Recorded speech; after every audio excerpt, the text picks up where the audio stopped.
Өттүн функциялары абдан көп. Эң биринчиси майды талкаланып, майдын составындагы керектүү заттарды алуу, майдын составындагы витаминдерди сиңирүү. Экинчи иретте ошол өт чыкканда бул деген биздин ичегибизди стимуляциялап, ичегибиз кыймыл аракетке келет да. Жакшы бала төрөйм, ошол жакшы кош бойлуулук учурун жакшы өткөрөм, кесепетсиз өткөрөм десе, анда жанагындай көнүгүүлөрдү дагы, кош бойлуулар үчүн көнүгүүлөрдү да жасаш керек да. Туура тамактаныш керек, маалы менен, биринчи маалы менен. Тамактардын ортосунда ар кандай жана перекустар болбош керек. Бул биринчи иретте.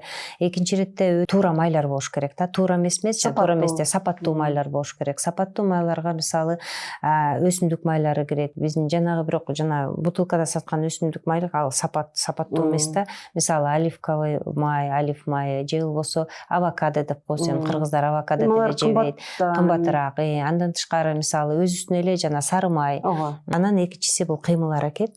Кыймыл аракет канчалык, мисалы биз айтып атпайбызбы, жанагы 20 жолу наклон деп койсо, момундай тиги жүгүнүү 20 жолу жүгүнүү бул бир таблетка алахолго барабар деп. Ошол себептен өтүңүз жакшы жырылсын дейт. Ошол себептен жана намазга жыгылгандар, аларда өт оорулары азыраак болот. Байкаса, ошондой изилдөөлөр жүзүлгөндө өттү алдыргандан кийин проблемалар токтоп калбайт.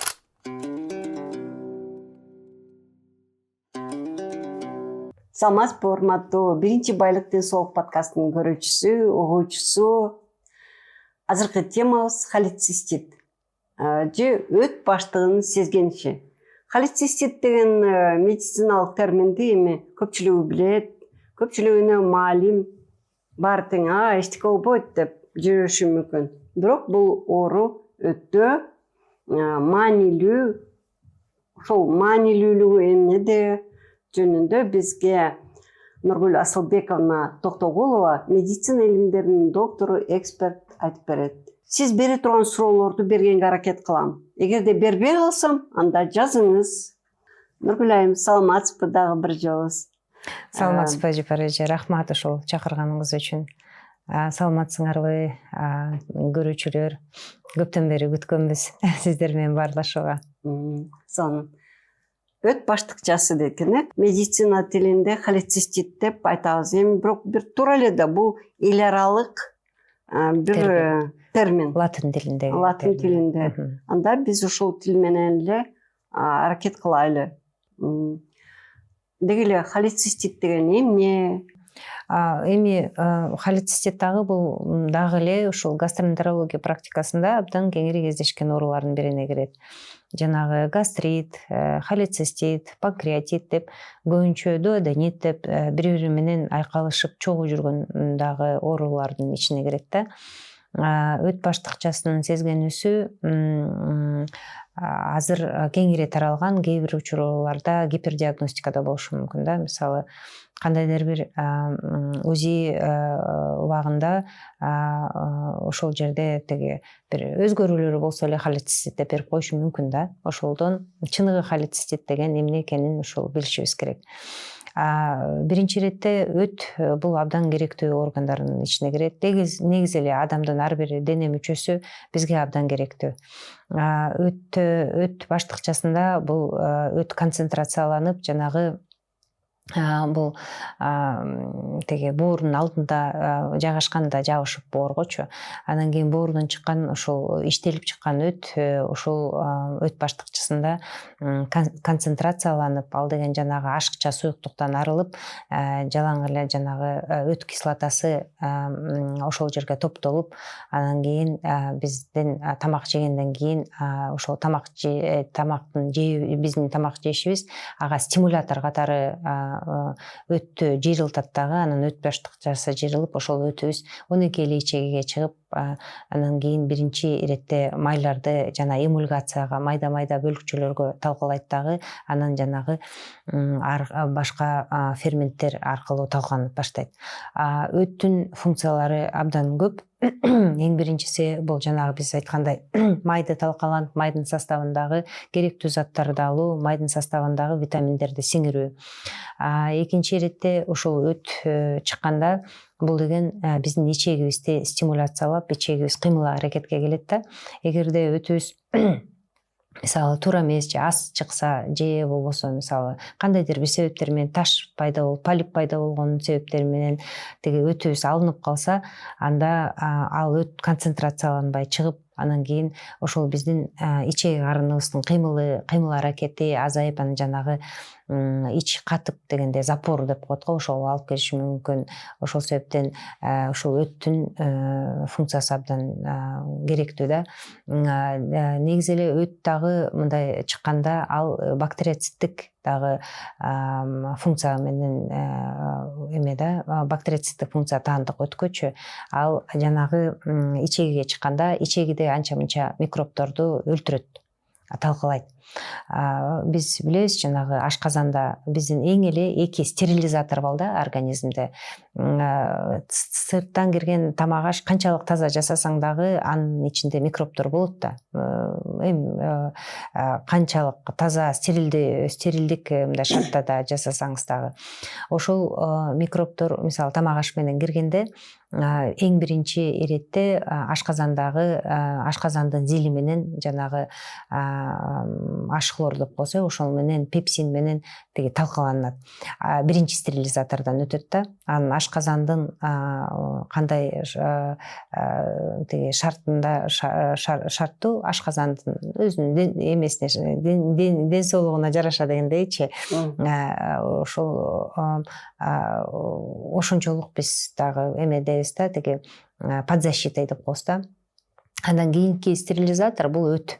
Өтүбүз начар болсо, ошол анча мынча калган ашказандан өткөндөр ал өт аркылуу аягына чейин талкаланыш керек да. Өтүбүз начар болсо, анда ал микробтор дагы ошо биздин ичеги карыныбызда көбүрөөк өрчүшү мүмкүн. Ушул өт менен тышкары дагы биздин канга келген, канга чыккан жанагы холестериндер дагы чыгат, тазаланат. Ошол холестериндин чыгуусу, биздин организмде холестеринден арылуубуз, жанагы холестерин айтып атпайбызбы, тиги жүрөк кан тамыр ооруларына алып келет. Ошондон арылуубуз ушул биздин өттүн чыгышыбыздын дагы сапатына жараша болот дагы. Ошол себептен ошол өт абдан бизге керек маанилүү орган. Өт аркылуу жанагы билирубинден арылуу болот дагы. Тиги ашыкча билирубин дагы ошол биздин өт аркылуу чыгат. Ушундай көп функциялары бар дагы. Анан өттүн бузулуусу эң биринчи ошо сезгенүүдөн башталат, холецистит деп атабыз. Андан тышкары дагы биз билиардык континуум деп коебуз. Биринчи сезгенүүдөн башталса, негизи эле эң биринчи функциясы бузулуп, дисфункция деп коебуз да, дисфункциядан башталат, функциясы бузулушу мүмкүн. Экинчиси андан кийин андан ары өрчүп баштап холецистит пайда болушу, холецисттен кийин биринчи ташы жок холецистит болсо, андан кийин таш пайда болушу мүмкүн, ташы бар холецистит болуп. Андан кийинкиси ташы өрчүп, көбөйүп, чоңоюп кеткенде приступ берсе, анда өттү алып салгандан кийин холецистэктомия деп коебуз да, анан кийин постхолецистэктомиялык синдром деп коебуз. Бул өттү алгандан кийинки өрчүгөн синдромго барат. Аны менен дагы кандай жашаш экенин дагы билишибиз керек. Жакшы.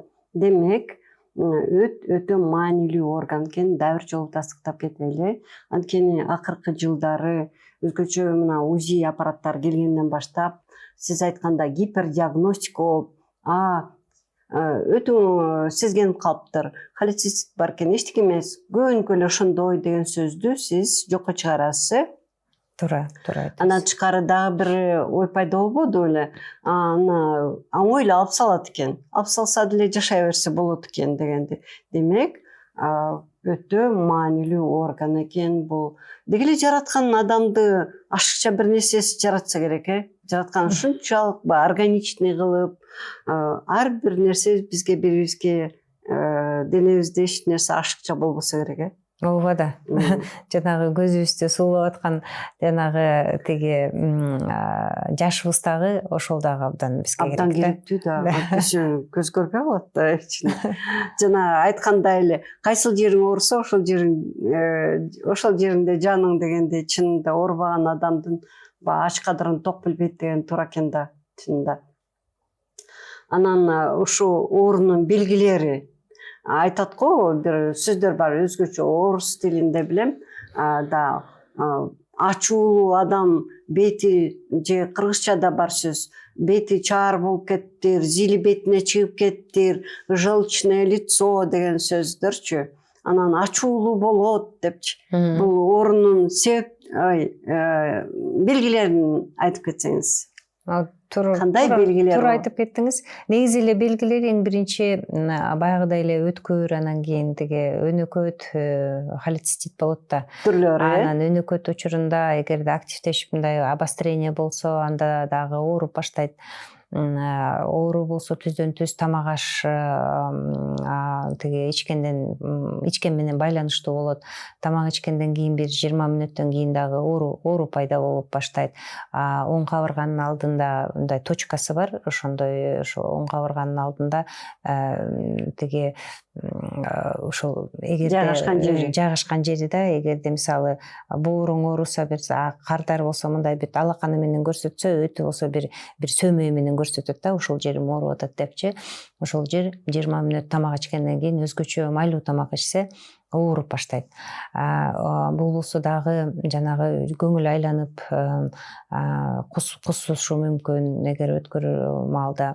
Анын сиз туура айтасыз, жанагы ачууланып дегендейчи, илгери болсо эмне мынча тиги орустарда желчный человек деп койчу эле, ошол эле туура да.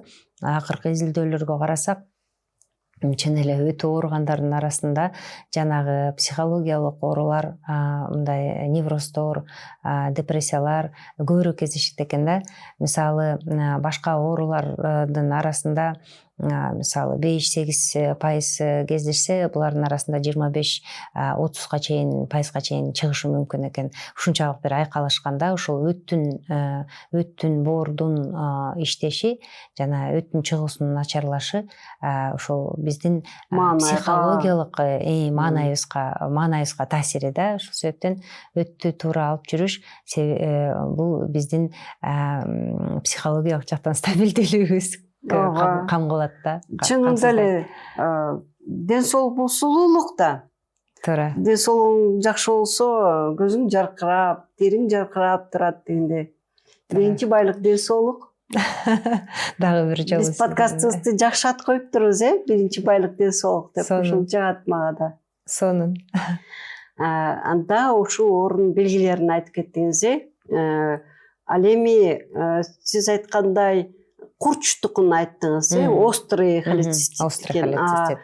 Хронический холецисттики. Өнөкөт холецисттики анысы жанагы өттүн жана функциясы бузулса, эми гиперфункциясы болуп кээ бирде өзгөчө жыйрылат. Жанагы өт баштыкчасынын жыйрылуусу тез анан катуу болсо, анда ал деген жанагы ичти алып кетмей ушундай болушу мүмкүн да. Эгерде функциясы начарлап, көбүнчө эле функциясы начарлайт да, мындай жай жыйрылуусу жай болуп, жакшы сапаттуу өт бизге 12 ичиге жакшы чыкпаса, анда бизге келген кардарлар айтат, мына ичим көөп атат дейт, анткени микробдор көбөйүп баштайт, жана избыточный бактериальный рост деп коебуз да. Анан кийин андан тышкары дагы ичим эле катып атат дейт. 5-6 күнгө чейин жүрүм дейт, бара албайм дейт. Ошол дагы өттүн начар иштешинин эмеси да, кесепети. Анан дагы жанагындай салмактанып, оң кабырга тарап салмактанып калат, анча мынча кичине майлуураак тамак жеп калса, анткени өттүн жыйрылуусун алып келүүчү бул майда. Анан кийин ошол туура майды, анан кийин ошол сапатын дагы, анан санын да билиш керек да. Эгерде жанагы туура эмес майларды көбүрөөк жегенде, жанагы куурулган, жана суу майга куурулган же болбосо жанагы маргаринге куурулган, маргарин кошулган тамактарды көбүрөөк жесе, транс жырларды да, ошондо өттүн жыйрылуусун дагы начарлатат да. Анан ушул өт оорулары көбүнчө жанагы семирүү менен жабыркаган адамдарда көбүрөөк кездешет да. Себеби биз айтпадыкпы, жана май бир боордо топтолушу мүмкүн, уйку безинде топтолушу мүмкүн деп айтып кеттик мурунку подкасттарда. Анан ошондой эле май жанагы өттүн теге жанагы стенкаларында дагы эме Ич топтолушу эме стенкаларында да топтолушу мүмкүн да, холестероз деп коебуз да, ошондо дагы ошол топтолуусу ошол жанагы өттүн жыйылуусун начарлатат, өт баштыкчасынын жыйылуусун начарлатат. Анан эгерде мындай жалпы популяцияда бир 10%га жетпесе, ал эми ошолордун арасында тиги мисалы жировой гепатоз менен, май топтолуусу менен ооруган, липоматоздор менен тиги жабыркаган кардарлардын арасында бул деген бир 30%га чейин жетет да. Анан кийин даже 45-ке чейин өттүн жыйылуусу начарлайт. Ал өттүн жыйылуусу начарлашы, ал деген өттүн ичиндеги таштын пайда болушуна өбөлгө түзөт. Эми оорунун себептерин билсең, аны алдын алууга мүмкүн болот да, көбүнчө. Эми ушу себептерине токтолуп кетсеңиз, урматтуу көрүүчүлөр, алыстабаңыз, угуңуз, биздин өтө кызыктуу тема. Анткени баарыбызда өт бар. Баарыбызда өтүбүз бар, өтүбүз өзгөрүүгө дуушар болот, же болбосо туугандарыбызга бул маалымат керектүү болот. Же болбосо өтүбүздү алдырып койгонбуз, анан аны менен кандай жашаш керек? Ооба, туура айттыңыз. Алдырып койгонбуз. Ушу бир убакта бир атын айтпайлы коеюн, өтө белгилүү, авторитеттүү биздин коллегаларыбыз деле ой, өттү жөн эле чылга алып салса болот экен дегендей болуп калбады беле ушул убакта. Чынында өт өтө керектүү, маанилүү орган. Туура айтасыз. Эми аныкталган себептердин ичинен бул кандайдыр бир жанагы себептер менен организмге микробтордун кириши да. Мисалы же болбосо жакын жайгашкан органдардан ал микробтор тиги өткө келип ошол өттүн сезгенүүсүн пайда болушу. Ошол себептен холециститти биз жанагы дарылоодо антибиотиктерди колдонобуз да. Өт аркылуу чукчу антибиотиктерди колдонобуз да. Бул албетте врачтын көзөмөлү алдында болуш керек. Башка бир себептери мындай шарт түзүүчү факторлорго бул биздин жанагы биз айтып кеткендей эле туура эмес тамактануубуз. Өт баштыкчасы бул деген жанагы бизге организмге тамак киргенде жыйылат да.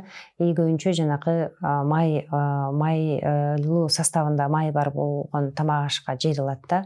Анан кээ бирде биз мындай 3 жолу же 4 жолу тамак жейбиз да, 4 ирет тамак ичебиз. Бирок ошол 4 иреттин тамактын ортосунда дагы анын бар оозубузга сала беребиз да. Мисалы эртең менен тамактандык, анан кийин түшкө, ошо эртең менен түшкө тамактанын ортосунда бирөө бир конфет ыргытат, момпосу ыргытабы, же тиги дагы бир мисалы бир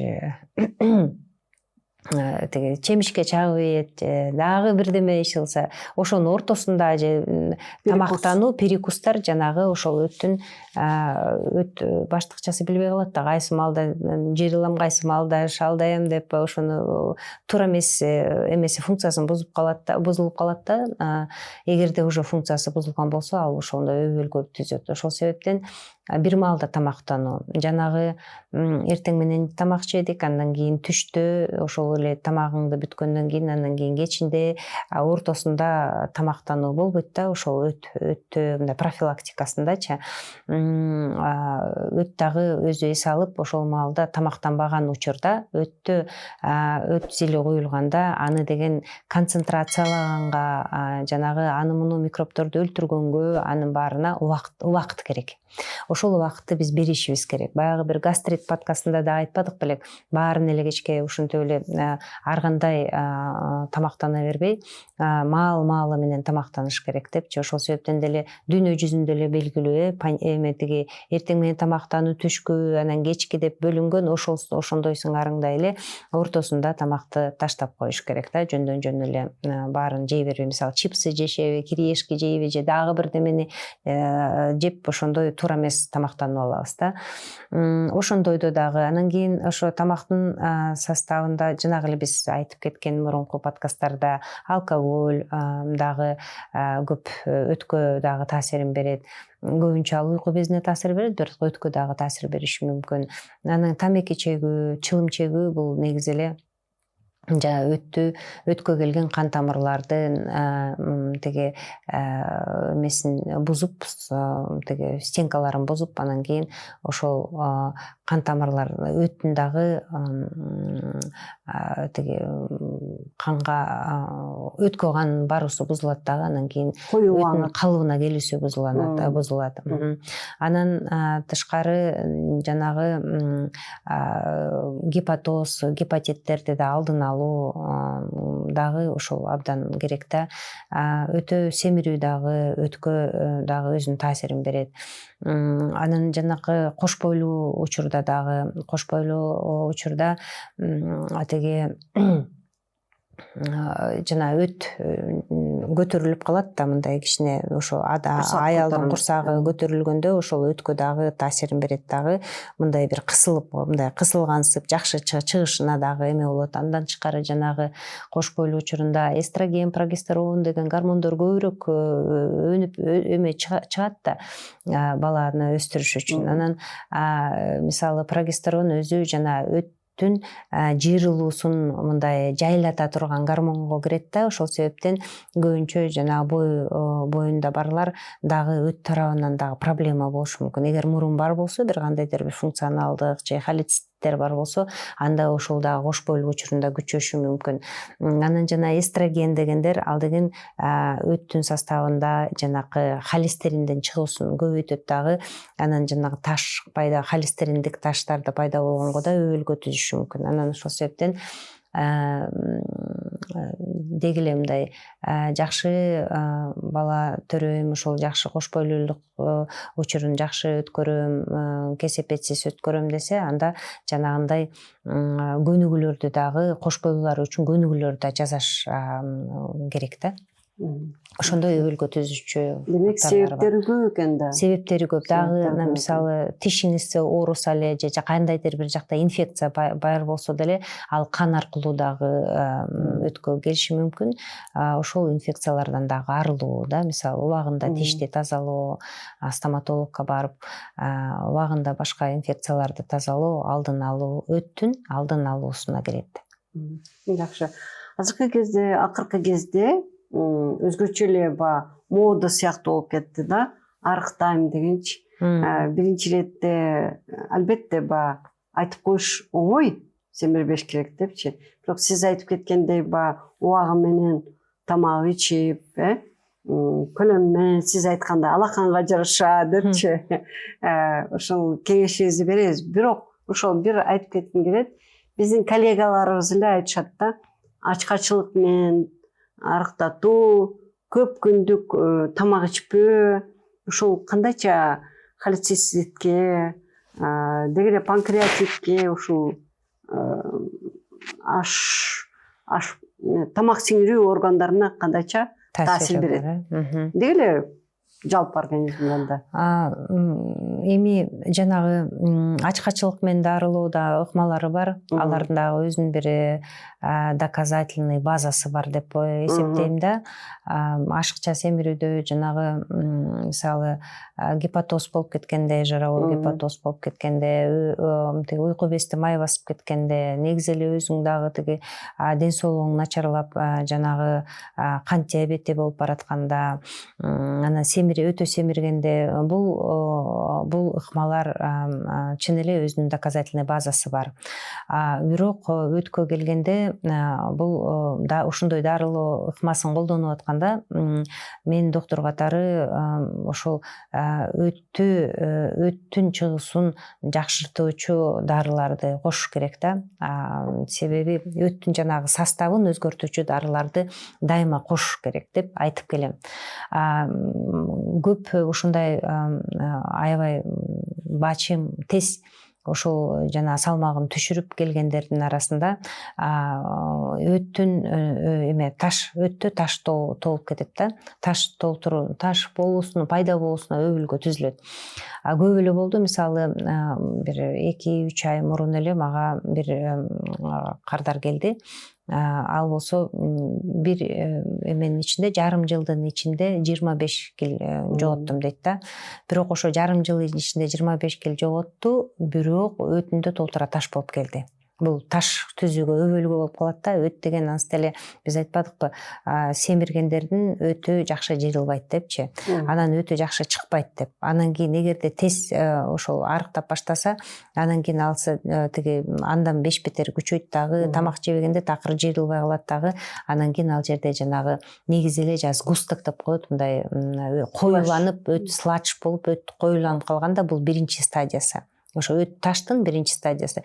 Ошондой бар болсо, андан 5 бетер таш толуп баштайт да. Холестерин дагы көбүрөөк чыга баштайт дагы, жана арыктагандачы и холестериновые камни деп коет, холестериндик таштар пайда болот. Ал келди, ошол өттүн бүт таш болуп кетиптир. Анан айтты, ошол эми таштарды эриткенге аракет кылабыз деңизчи, мындай абдан көп толуп кетпесе. Андан өзүнүн дагы бир тууган карындашы экөө чогуу ошол эметиптир да, тиги арыктайбыз деп. Ал дагы тез таштаганда, вес таштаганда аныкы уже алынып калыптыр, өтүн алып салыптыр, анткени приступ бериптир да. Ошондой кесепеттери болот да. Тез таштагандын, тез салмак таштагандын кесепеттери көп. Бирок тез салмак таштаса болот, жанагындай учурларда аябай рисктер көп болсо, мисалы кан тамыр оорулары, жүрөк кан тамыр тиги диабет оорулары рисктер бар болсо, анда болот. Бирок тиги сөзсүз жанагы өт тараптан өттүн функциясын жогорулатып турган, жанагы өттүн концентрацияласын иретке келе турган дарыларды колдонуш керек. Ал деген биз гастроэнтерологдордун алдында кылса жакшы болмок, көзөмөлүндө жакшы болмок да. Демек, индивидуалдуу подход керек бул жерде. Баары тең эле мындай ачка болуп эле арыктоонун өзүнчө бир татаалдашы мүмкүн экен. Мындай бир лайфхак айтып койсок да болот да. Мисалы, эгерде сиз ушундай арыктагыңыз келип атса, тез салмагыңызды таштап, ар кандай, ар кимдин өзүнчө бир койгон максаттары бар да.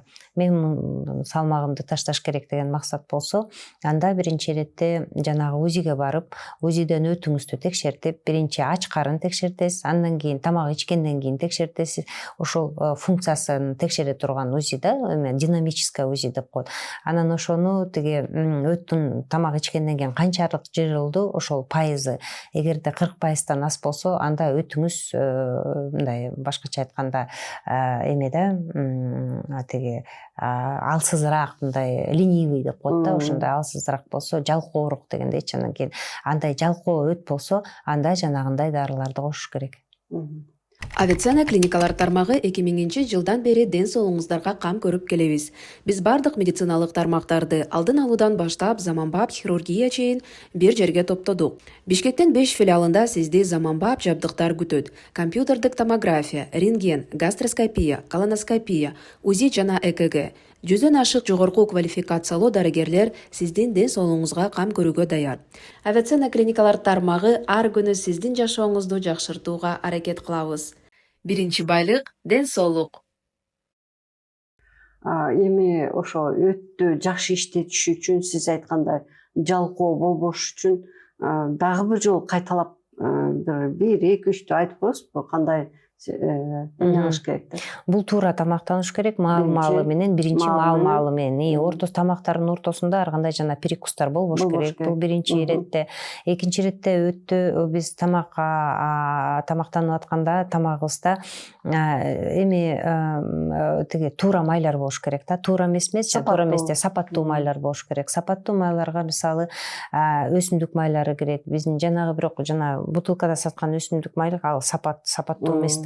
Мисалы оливковый май, олив майы, же болбосо авокадо деп койсом, кыргыздар авокадо деп жебейт, кымбатыраак. Андан тышкары мисалы өзүнүн эле жана сары май, 1-2 чай кашык сары май бир күндө жесе болот.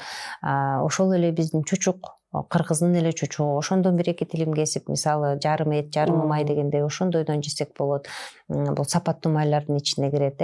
Анан тышкары жанагы орехи, жаңгактарда дагы жакшы сапаттуу майлар болот. Өз үстүнө эле тиги кыргызда жанагы тамак аштардын жана жаңгак, ал дагы май сапаттуу, жакшы, жана колдун каймагы мисалы, ошолор жакшы майларга кирет да. Ошол өттү жыйрылтуучу, чыгартуучу майларга кирет. Ошол майлар тамак менен кошо ошол 3 маал жесеңиз, ошо 3 маал обязательно болуш керек, ошондо өтө жакшы. Анан экинчиси бул кыймыл аракет.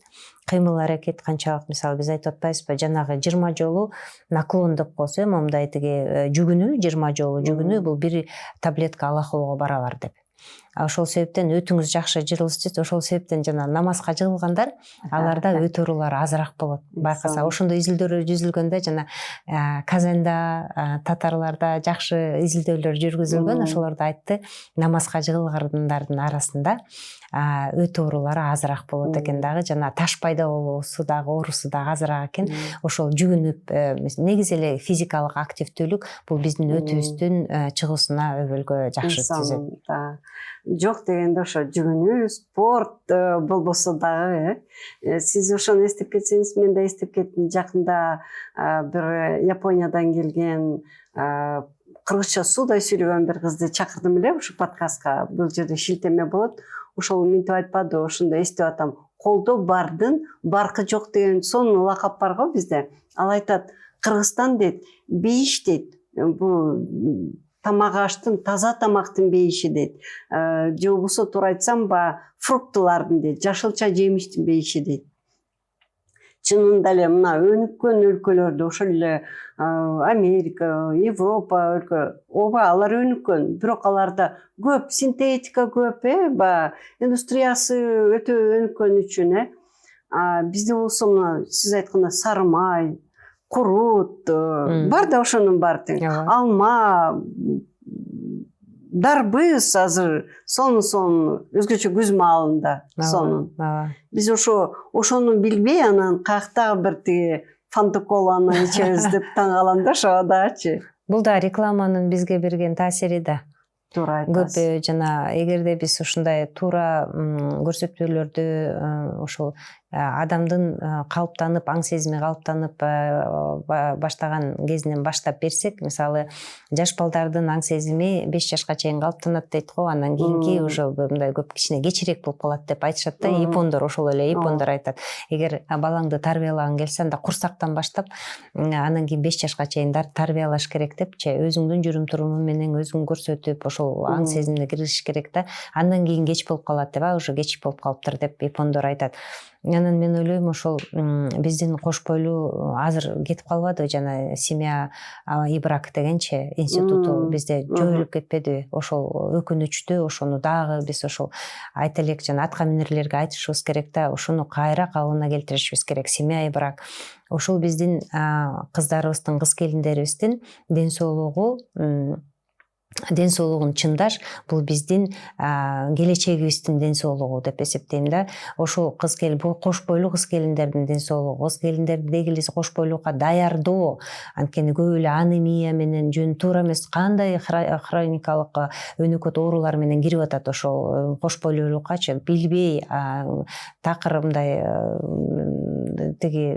мындай эме дайын жок эме кирип атат да. Кош бойлуулук деген эмне дегенди билбей ага кирип атат да. Анан ошолорго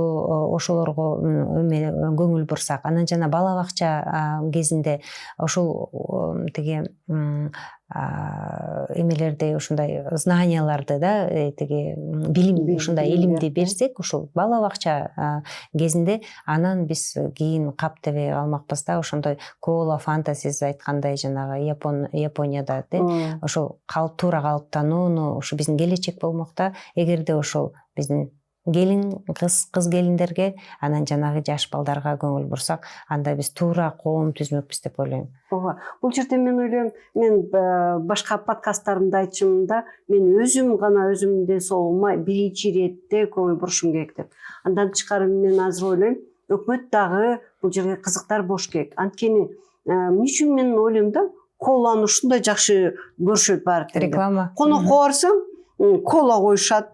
Баягы Баткенге барганда биз ойлогонбуз өрүктөн компот алып келели десек, кола койду. Ой, компот алып келип бергилечи десек, уят го дейт. Анан мен ошондо түшүндүм да, бул рекламанын күчү деп. Күчү. Кандай сонун реклама кылышат, кандай көп акча коротушат. Мен билем ал зыян экенин, мен ичким келбейт, бирок мен да ичким келип кетет. Ошол рекламаны көрүп. Анткени алда өзүнчө бир индустрия, искусство өзүнчө. Ушунда ысып атканда кола ичип алсаң жыргап каласың деген. А бирок анын арты билем да. Ошону билсек жакшы болмок, Туура айтасыз. Анда көп ичпей алмак. Коланын ордуна сонун эле биздин жаңы легенда, шоро деген сууларыбыз кандай сонун, таптаза сууларыбыз бар, ошолордон ичсек. Ошо ден соолук үчүн кам көрүп ушундай рекламаларга тыюу салсак, мен ойлойм, адам көп көрбөсө андан унутулуп баштайт да. Анан жана биздин өзүндүк улуттук суусундуктарды чыгара баштасак, сонун улуттук суусундуктарыбыз бар. Ошонун баары ден соолукка пайдалуу кандай суусундуктар, ошолорду кыргыздын гүл азыктарын чыгара баштасак, жанагы чипсылардын ордуначы мисалы, ошондойлорду биз туура жана эмне деп коет, популяризировать этип да. Анан бир эле ушул шоро компаниясы чыгарат, ал жетишсиз экен да рынокко.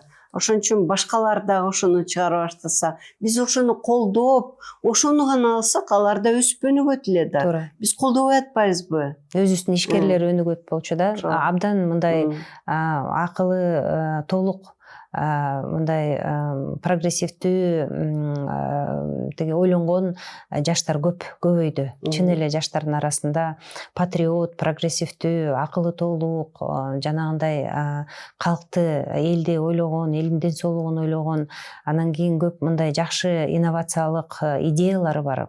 Жакшы ушундай жаштар көбөйдү деп эсептейм да. Ошолор баары мындай баарыбыз бириксек, бир кыймыл кылсак, ушундай бир кыймыл жаратсак дегендейчи, ушундай бир үмүттөр бар да. Нургүл айым, мен биринчи иретте сизди азыр айтып кетким келет. Сиз мактоого татыктуусуз. Мына сиз ушул подкастка даярданарда айтып калдыңыз, буюрса жакында ушундай Америка Кошмо Штатына, Японияга даярдык көрүп атам, мен өзүм билим бөлүшкөнгө, доклады менен барган атам деп айтканда мен ойлодум, бизде кандай сонун врачтар бар сизге окшогон депчи. Ошон үчүн мен да айткым келет да, ошо кээ бир кардарлар акчам бар деп эле Кореяга, башка өлкөлөргө, Турцияга кетишет. Урматтуу көрүүчүлөр, биздин сонун докторлорубуз бар. Мынакей бул жерде Нургүл айым отурат. Сонун докторлорубуз бар. Өзүбүздү өзүбүз колдойлу, өзүбүздү өзүбүз көтөрмөлөйлү. Жакында мен бир түрк жараны менен, өзү да түрк, сүйлөшүп калсам айтат, биз дейт өзүбүздүн гана улутубуздун тамак ашканасына барабыз дейт, өзүбүздүн врачтарга барабыз дейт. Анан мен ойлодум, сен чет өлкөдөсүң, ошон үчүн го десем, жок дейт. Мен өзүм жериме барганда да өзүбүздүн баягы тааныган, өзүбүздүн туугандарыбыздын арасына барабыз дейт. Тескерисинче бизде ошондой патриот деп айтабыз, бирок ушул аз кездешет. Иш жүзүндө аз кездешет. Урматтуу туугандар, келгиле ынтымактуу бололу. Ырыс алды ынтымак дейт. Өзүбүздүн врачтарды колдонойлу. Мурдубузду чүйрүп башка жакка кетпейли. Акча көп болгондо. Мына көрбөдүкпү? Жакында эле бир 4 жыл мурда пандемия болгондо, эмне болсоң ошол деп бүт дарбазалар жабылып, өзүң менен өзүң бол дегендей болбоду. Ошондо биз ынтымак менен жеңдик деп ойлойм, бирибизге жардам берип эле жеңдик, ошондо делечи. Туура. Ошондо түшүндүк, биз врачтар керек экен дегенди, ден соолук керек экен деп, ошол бар го сөз жаман нерсенин да жакшы жагы бар дегендей. Ошол пандемияда көп түшүндү да, ден соолук деген балуу экен, керек экен депчи. Туура, ошо пандемияда да подкасттардын ролу күчөдү го. Мен өзүм дагы жана YouTube канал ачтым, студенттерге сабак бергенге ошол дайыма ошол лекцияларга эме болсун депчи, тиги доступ болсун деп сөзүңүзгө аралчы ушул жерде сөзсүз биздин оператор монтаж кылып атканда Нургүл айымдын YouTube каналына шилтеме сөзсүз болот. Нургүл айым, сиздин ошол лекцияларыңыз өтө сонун. Бир эле орус тилинде болбой, англис тилинде да өткөргөнүз, сиздин ушул баягы компетенттүүлүгүңүздү бул жерден дагы бир жол көрсөтөт. Эми кыргызча жазыш керек деп ошо ойлонуп атам. Кыргызча сонун айтып бере атпайсызбы? Анда биз темабызга кайрылайлы. Ушул холецисттин өтүшүп кеткенде, эчтеке болбойт деп жүрө өргөндөрдө эмне болушу мүмкүн? Эмнеге өтүшүп кетиши мүмкүн? Татаалданышы. Эми холецисттин татаалданышы жана көбүнчө хирургиялык ооруларга алып келиши мүмкүн да. Бул өткүр холецистит кээ бирде ушул хирургиялык жактан алынып калышы мүмкүн. Эгерде эме өт баштыкчасы талкаланып баштаса, анан кийин өшүнчө ашыкча өттүн ичинде заттар канга сиңип баштаса, анда аны жанагы анализ аркылуу билип, анда өттү алууга тиги мындай болуп калат да, керек болуп калат. Андан тышкары эмпиема болуп калышы мүмкүн. Бул хирургиялык ооруларда. Кесепеттеринен өнөкөт кесепеттери бул биз айткандай таш топтолушу, же болбосо полип пайда болушу мүмкүн, полипке да өбөлгө түшүшү мүмкүн. Таштар топтолгондо ал жанагы холестериндик таштар деп коебуз, холестериндик, билирубиндик, пигменттик таштар болот. Кальцинаттар пайда болушу. Негизи эле бир жылдан ушул ашса, өттүн ичиндеги таш пайда болуп, кандайдыр бир таш пайда болуп, бир жылдан кийин ашса, ал таш катып, анан жанагындай кальцинат пайда болуп баштайт да. Мындай таш кадимки эле ташка айланып баштайт. Биринчи мындай борпоң болот да. Ал борпоң кезинде таштарды тиги эритсе болот. Жана бир дары дармектер бар, аларды туура колдонуп, тиги ичип, анан кийин тамак ичкен тамагыңды өзгөртүп, жүрүм турумуңду өзгөртсөң, анда ал таштардан арылса болот дагы. Ал эми ал жерде ал таштар кальцинат катып баштаганда, жанагындай кадимки ташка айланып калганда, анда аларды эритиш абдан кыйын. Анда ошол таштар менен уже жашаш керек болуп калат да. Өтө көп пайда болуп таштар, же болбосо өт түтүкчөлөрүнө тыгылып калса, же болбосо тыгылып калып жанагындай эмпиемага алып келсе, анда албетте анда хирургиялык жактан дарылаш керек. Алынууга туура келет. Эгер хирургиялык жактан алынып калып, бир кандайдыр бир себептерден, кээ бирөө полипоз болуп калдыбы, же таш болуп калдыбы, анда алынганга туура келсе, анда уже өтү жок жашоого мына ыңгайлашып жашаш керек да. Анда уже постхолецистектомиялык синдром деп коет. Өттү алдыргандан кийин проблемалар токтоп калбайт. Кээ бирде күчөшү мүмкүн. Ал проблемалар мисалы ошондой эле өттүн ичиндеги пайда болгон таш, ал өт түтүкчөлөрү жада келсе, жанакы боордун ичиндеги өт түтүкчөлөрүндө да пайда болушу мүмкүн. Холидохолитиаз деп коебуз да. Анда пайда болушу мүмкүн дагы. Анда абдан мындай кесепеттүү оору болуп калышы мүмкүн. Анда жок дегенде жылына 1-2 жолу ошол өттү суюлтуучу, өттү калыбына келтирүүчү дары дармектер менен дагы профилактика жасап туруш керек. Андан тышкары жанагы өт мындай концентрацияланбай чыкканда, анда ичеги карын тарабынан дагы ушундай кесепеттери болушу мүмкүн. Мисалы запор деп койдук, биз жана өт мындай ашказан жакшы кыймылдабай иштебей калып, майды талкалоосу бузулуп, жанагы витаминдер жетишпей калышы мүмкүн. Мисалы өттү алдыргандан кийин витамин D жетишпей калат. Адам жүрө берет, витамин D жетишпегендигин билбей эле, Е жетпей калат. Анан бир күндө эле тиги бир жака барып, же бир кичине эле жыгылып калса, сынып калат да, колу буту сынып, сөөкү сынат. Сөөк сынуу бул остеопоростун. Витамин D көпкө чейин жетишпей жүрдү да, анан кийин ошо сыныктан эле остеопороз билинип калат да. Ошондой оорулары болушу мүмкүн. Көзүнүн көрүшүсү начарлап баштайт. Витамин А жетишпейт. D2 да тиги жанагы май менен сиңүүчү витамин витаминдер, көзүнүн көрүшү начарлап баштайт. Ал дагы ошол өттүн алгандан кийин ошол өттүн начар иштешинен дагы бир кесепеттеринин бирине кирет да. Кандайча диагноз коюлат? Диагностиканын ыкмаларын айтып берсеңиз, УЗИни эми УЗИден башталып. Ооба, УЗИден башталды. Кээ бирде гипердиагностика болушу мүмкүн. Кээ бирде мындайда биз төрөлгөндө бир өзгөчөлүктөрү менен төрөлөбүз да. Анан кээ бирөөндө өтү мындай өзгөчө өт болуп төрөлөт да. Мисалы перигородка деп коебуз. Бир өттүн ичинде бир кандайдыр бир перетяжка, перигородка же формасы башкача болот. В виде крючка, в виде S-образный деп коебуз да. Ал деген мисалы УЗИсти берсе, кардарлар болсо, ой, бул эмнеси, бул патологияга деп эсептелет, бирок бул патология эмес, бул нормалдуу. Эгерде өттүн функциясы бузулбаса, эгерде сизде оору болбосо, мындай оору сезбесеңиз, тамак ашыңыз жакшы сиңсе, ал бул аномалия деп коебуз да. Бул жөн эле ошол өзгөчөлүк менен адам төрөлгөн. Аны биз холецистит деп эсептебейбиз.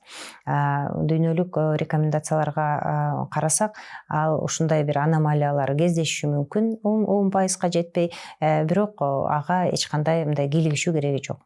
Эгерде мындай өтөбүз ооруду десек, анда анын белгилүү УЗИден тышкары дагы башка тиги лаборатордук ыкмалар бар. Лаборатордук именно жанагы ошол өттүн талкаланып атканын билдирген ферменттери бар. Мисалы, щелочная фосфатаза, гамма-глутамил транспептидаза деп коебуз. Ошондой гормондор, ферменттер чыга баштайт дагы, ал көбөйө баштайт. Эгер өттүн чыгуусу начарласа, анда жана билирубин дагы өзгөрүшү мүмкүн.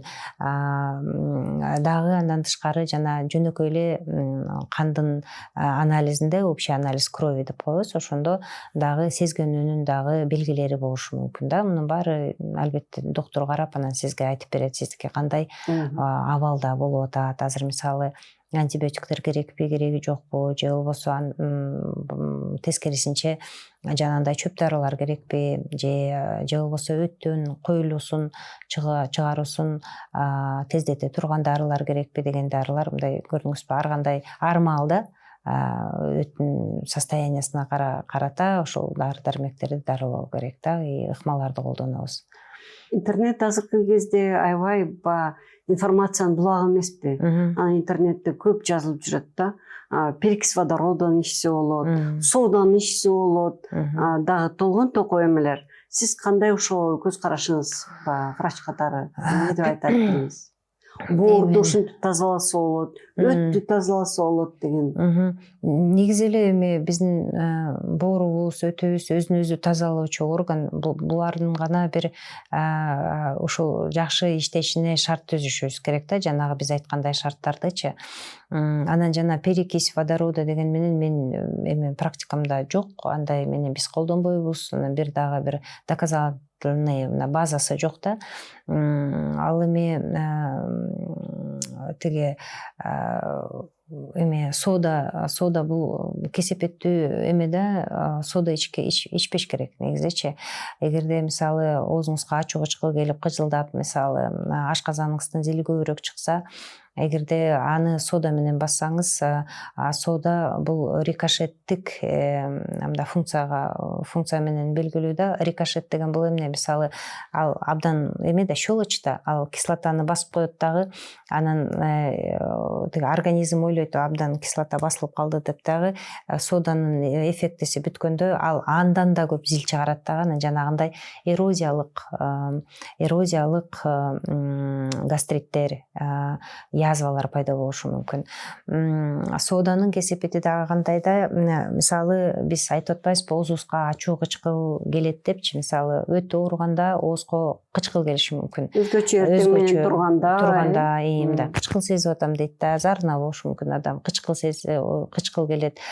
Ой, кечиресиңер, ачуу келет оозгочу, ачуу, өттү ачуу да. Анан себеби жанагы 12 эле ичкеден ашказандан ары ооз көңдөйүнө ошол ачуу өт келет да, өзгөчө мындай жанагы майлуу тамак жегенде келиши мүмкүн.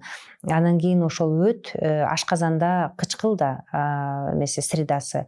Ал эми 12 эле чегде өт менен жанагы 12 тиги уйку безин менен чыккан зил ал щелочтук средада.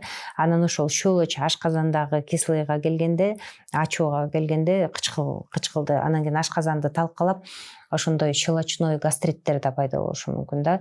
Анан эгерде биз ошол маалда соданы ичсек, содада щелочь, ал щелочь 2 эсе талкалап, ошондо гана язванын дагы жанагындай эрозия болуп, кан талоо болуп, анан кийин кансырап, кан кусуп калгандар да маалдар болушу мүмкүн да. Ошол себептен сода ичпеңиздер эч кандай. Түшүнүктүү, урматтуу биздин угуучу.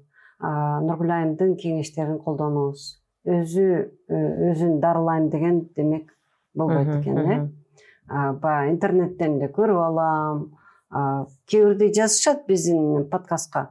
Көпчүлүгү дарын эле жазып берчи мага депчи. Ушундайларга кантип жооп берет элек? Ошо жанагы айткандай элечи, мисалы сиз оозума кычкыл ачуу келет дейсиз, мисалы анан гастритке окшошпойт да. Адамдын бир оорусу экинчи оорусуна окшошпойт, өзүнүн өзгөчөлүктөрү болот ар бир адамдыкы. Мурунку дагы коштолгон дагы башка кандай оорулары бар, салмагына жараша, жынысына жараша деги эле. Бир жараткан жараткан ар кандай кылганда биздечи. Анан кийин оорубузда ар кандай болушу мүмкүн. Бирөөнү мисалы сода жардам берсе, ошол эле сода мисалы мындай биртике ичип койсо, анысы жана кычкылын басып, экинчиси ал сууду жанагындай кесепеттерге алып келиши мүмкүн. Ошол эле мисалы өтүбүздүн иштеши ар кимдики ар кандай. Анан кийин тиги кээ бирөөнүн мисалы алкоголдун көтөрүшү да ар кандай, ошонун кесепети да ар кандай да. Мисалы, что для русского хорошо, для немца смерть деп коюшат го, мисалы, ошондой эле да.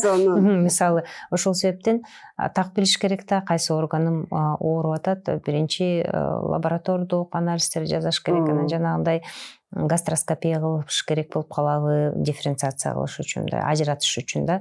Бул өтү ооруп атабы же ашказандын тиги өткөр ашказан гастрит болуп калдыбы деп.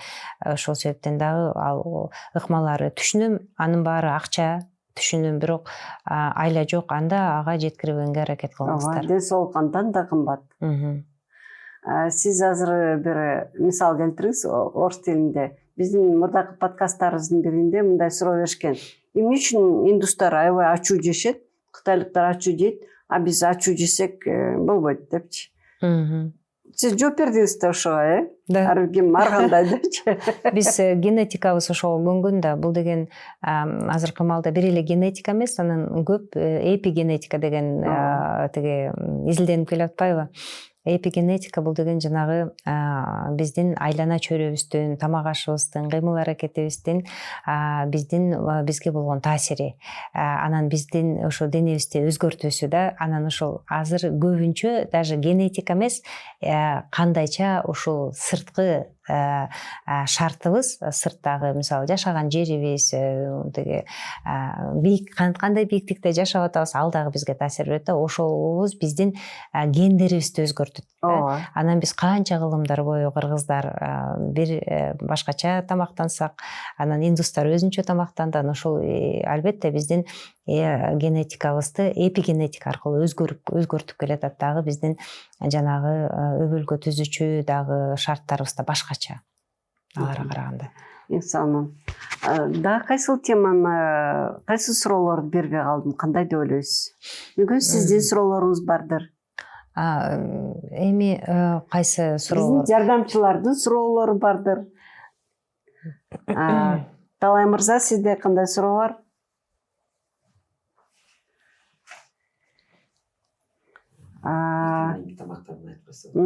Анан кийин эң сонун эртең мененки тамактануу айтмакчы. Ач карын туруп эле кофе ичсе болобу? Деги эле эртең менен кандай тамактаныш керек?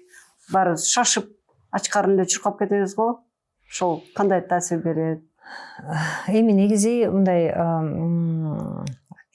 тартипке караганда, тамак тартибине карасак, эртең мененки тамактануу пайдалуу. бир эле шарт болуш керек, кечинде кеч тамактанбаш керек да. Эртең менен тамак жегин келсе, мисалычы, анда кечинде жатаарда тамак жебеш керек. Жанагы биз айткандай, эртең менен тамактандык, мына мисалы туруп, жакшынакай ал тамактын составында кадимкидей биз айткан жакшы майлар болуш керек да. Тоже майлар дагы камтыш керек. Белок болуш керек. Сөзүңүзгө сиз кантип тамактанасыз? Туура айтасыз да. Эртең менен мисалы мен өзүмдүн өз негизи эле жанагы сахар, кант, анан кийин тиги ак ундан жасалган тамактардан көп алысмын да. Анан ошол себептен эртең мененкисин мисалы жана биз айткандай алаканыбызга жараша, мисалы алакан жарымы болсо, мисалы 1-2 жумуртка болсо, мисалы жумуртка, анын составында май бар, белок дагы бар, май дагы бар. Анан кийин бул тарабына болсо жана кичине бир тиги овощи да, мисалы помидор болобу, бадыраң болобу, ошолорду кесип да, мисалы ошондой тамактанам да эртең менен. Кээ бирде абдан жакшы болсо бир кашык тиги сары майдан тиги жалап коебуз дегенде кошуп коебуз да. Же болбосо ошол жумуртканы мисалы ошол сары майга жасап коем да. Ошол эле мисалы мен бүгүнкү тамагым мисалы десек да. Анан бирок ичимдик өзүңүзгө жараша. Кофе болобу, эгер кофеге жакшы болсоңуз, чай болобу, мисалы мен кофе жакшы көрөм эртең менен да. Анткени давлением көп анча жогору эмес. Кичине басаң, анан кийин кофе ичкенди жакшы көрөм. Кофе менен мисалы бул менин эртең мененки тамагым. Түшкө чейин тамак жебегенге аракет кылам. Жанагындай суу ичсем болот, суусундук ичсеңиздер, канча кааласаңыз иче бересиздер. Анан обед, анан кийин кечки тамакта, кечки тамак 6-7ден кеч болбош керек негизичи. Анан бирок бул дагы бир культура, бирок биз деле ушу кеч иштейбиз, кеч жумушубуз кеч бүтөт. Анда мындай ыңгайлашып шарттарга көнүшүбүз керек. Кээ бирөө 9-10 мисалы бул кечирээк болуп калат да, 9-10. Эгерде 9-10 болсо анда эртең менен биздин ашказаныбыз даяр эмес тамак кабыл алууга. Анда кечирээк мындай жылдырсаңыз болот да. Кээ бир түнгү иштегендер болот, анда жана сиздин тамак кабыл алууңуз өзүңүз бир негизи эле бир мындай эмес да, бул шарттуу эмес. Эртең менен 7ден мисалы 10го чейин тамактаныш керек дегенчи бул шарт эмес да. Ар ким, ар кардар өзүнүн кыймыл аракетине, жанагы активдүүлүгүнө, ишине жараша, мисалы күнгө жашына жараша, мисалы кээ бирөө түн ичинде иштегендер болот. Аларды дагы эске алышыбыз керек да. Алар өзүлөрү ушул 3 маал, 4 маал өзү ошол бир саат маалын коюп алыш керек да. Мен оюмчачы, өзүнүн маалын коюп алыш керек да, ошол маалга саат ошол маалда күнүгө ошол маалда жеш керек. Өзгөчө жанагы өтүн алдырып салгандар, өтү алынып калды да. Андан бизден өт баштыкчабыз жок. Өт бир жерде мындай концентрацияланып бир маалга тартипке келиш керек да. Ошол биз балдарды тарбиялагандай эле өтүбүздү дагы, өт түтүкчөлөрүбүздү да анда тарбиялашыбыз керек.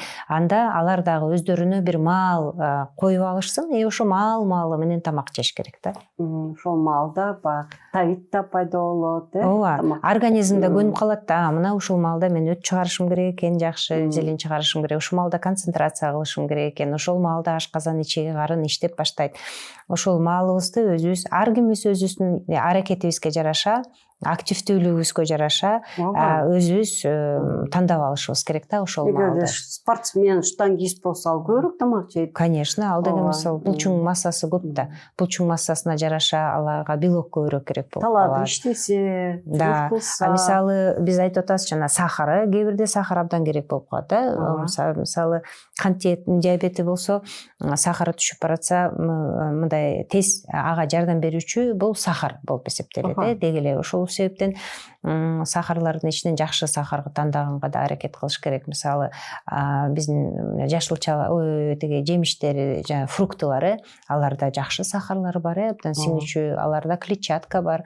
Мисалы сухофрукты биздики эле Кыргызстанды өрүгү, Баткендин өрүгү кандай сонун, калориясы көп, жанагы жүзүм, анда дагы калориясы да көп, и ошол эле убакытта сахар, тез сахар берүүчү, ошолор мисалы перекустарга ошолор жарайт да, жакшы болот.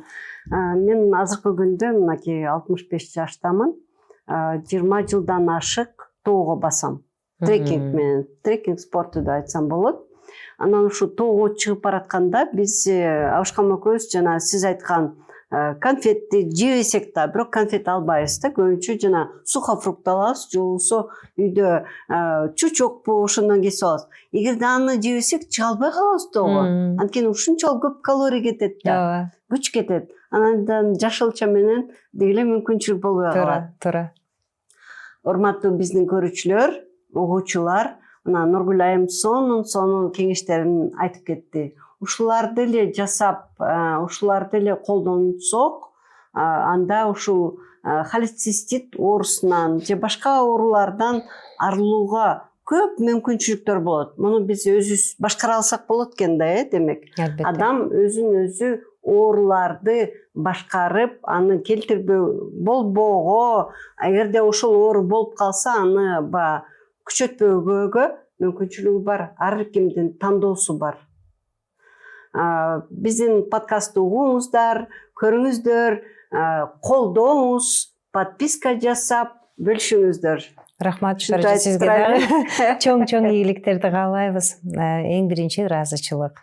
Ушул Кыргызстаным үчүн, кыргыз жарандары үчүн, ден соолугунун чыңалышы үчүн сиз абдан чоң иш аракеттер жасап атасыз. Ой, рахмат, мен аябай мактадыңыз. Анткени багы адамга мактап турса жагымдуу эмеспи?